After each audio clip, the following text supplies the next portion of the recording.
Mirë se vini në kanalin ton, mos harroni të bëni subscribe dhe të klikoni si përzdiles për të marrë njoftimet më të reja. Faleminderit! Rozmarina, bima që ka habitur edhe mjekët me efektin që ka, ja si ta përdorni. Historia e çajit të rozmarinës është pa aq e lashtë sa vetë bima. Kjo barishtë është përdorur që në lashtësi për t'i dhënë njeriut një kujtesë shembullore. Rozmarina konsiderohej si një bimë e shenjtë e cila kishte veti të fuqishme medicinale dhe sipas ekspertëve ajo është përdorur që në kohërat e lashta si një kurë ideale kundër mostrejtjes, dhimbjeve muskulare dhe problemeve me gjymtyrët. Acidi salicylik, i cili gjendet tek çaji i rozmarinës, konsiderohet si paraardhës i aspirinës.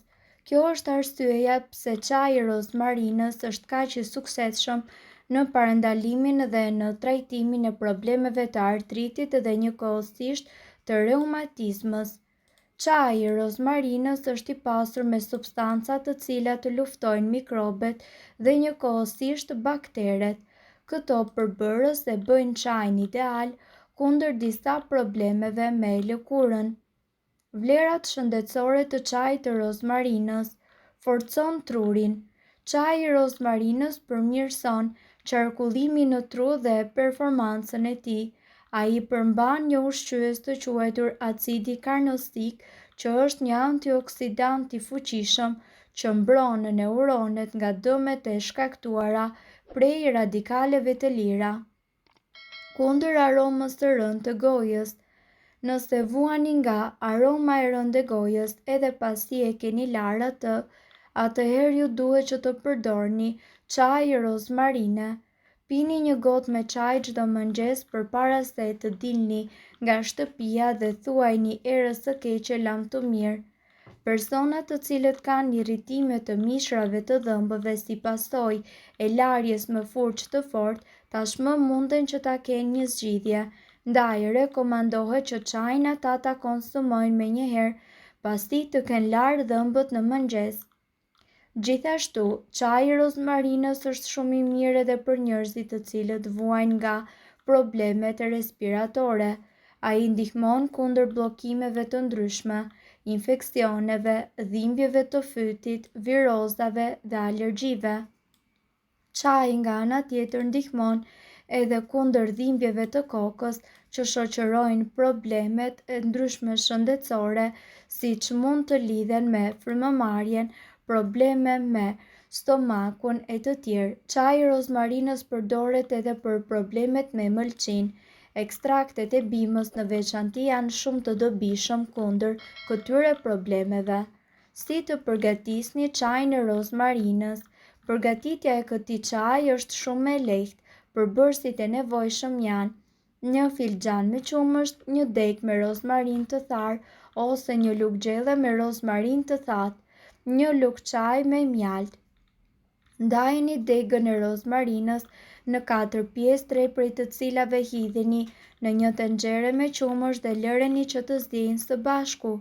Hiqeni nga zjarri dhe lëreni të qëndrojë së bashku për 5 minuta, gjatë të cilave duhet ta përzieni lëngun vazhdimisht. Shtypini copat e rozmarinës me lugë që të lëshojnë një aromë më të fortë dhe të çlirojnë vajrat e tyre esencial. Shtoni mjaltin dhe çaji është gati. Mirë por kujdes, në qoftë se vuani. Nëse vuani nga disa probleme shëndetësore të caktuara për të cilat keni marrë edhe trajtime medikamente, para se të përdorni rozmarinën, konsultohuni me mjekun tuaj. Njerëzit të cilët vuajnë nga pamjaftueshmëria e hekurit dhe anemia nuk duhet ta konsumojnë këtë çaj, sepse ul aftësinë e trupit për të përthithur hekur. Ky çaj mund të mos jetë i mirë edhe për femrat shtatzënë dhe ata që vuajnë nga diabeti, të cilët duhet të konsultohen me një mjek. Shëndeti i njohës dhe rritja e kujtesës. Edhe aroma e rozmarinës mund të përmirësojë kujtesën dhe ruajtjen e saj, si edhe qartësinë mendore, duke e bërë atë një mjet të shkëlqyer për studentët ose çdo i cili kërkon të rrisë aftësitë njohëse, por edhe mbron qelizat e trurit nga dëmtimi. Efektet antioksidante dhe antiinflamatore. Rozmarina është e mbushur me antioksidant të fuqishëm dhe me përbërës antiinflamator. Antioksidantët neutralizojnë radikalet e lira në trup duke reduktuar stresin oksidativ që lidhet me sëmundje kronike si sëmundjet e këqija, sëmundjet e zemrës dhe plakja. Përfshirja e rozmarinës në dietën tuaj mund të ndihmojë në uljen e inflamacionit duke mbrojtur nga disa kushte shëndetësore. Shëndeti i tretës dhe lehtësimi gastrointestinal. Rozmarina bën që të shtohet prodhimi i lëngut biliar, i cili mbështet procesin e përgjithshëm të tretjes duke reduktuar simptomat si fryrja, gazrat dhe dispepsia. Ajo ofron mbështetjen e shëndetit të zorrëve dhe parandalon shqetësimet e tretjes. Mbështetja e sistemit tuaj imunitar.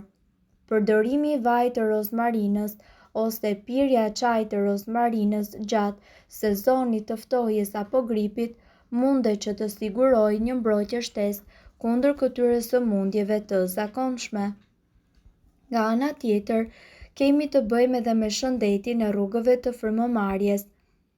Thithja e vajit esencial të rozmarinës ose pirja e çajit të rozmarinës mundet që të ndihmojë jashtëzakonisht edhe në hapjen e rrugëve të frymëmarrjes.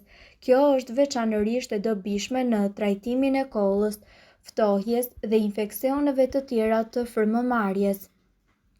Shëndeti i flokëve dhe kokës.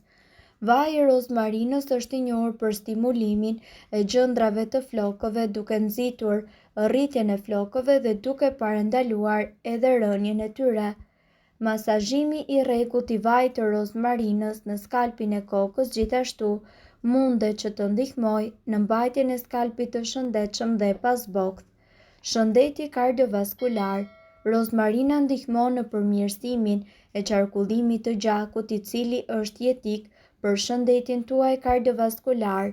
Madje disa studime tregojnë se rozmarina mund të ndihmojë në uljen e niveleve të kolesterolit të keq ndërsa rrit nivelin e kolesterolit të mirë, duke kontribuar në një zemër më të shëndetshme.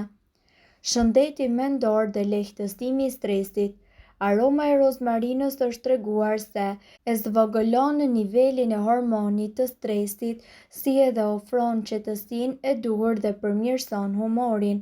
Kështu, pirja e çajit të rozmarinës mundet që të nxjisë relaksim, të zvogëlojë ankthin dhe të përmirësojë mirëqenien e përgjithshme mendore, si edhe të nxjisë një gjumë më të mirë dhe më të qetë. Shëndeti i lëkurës dhe kundër plakjes.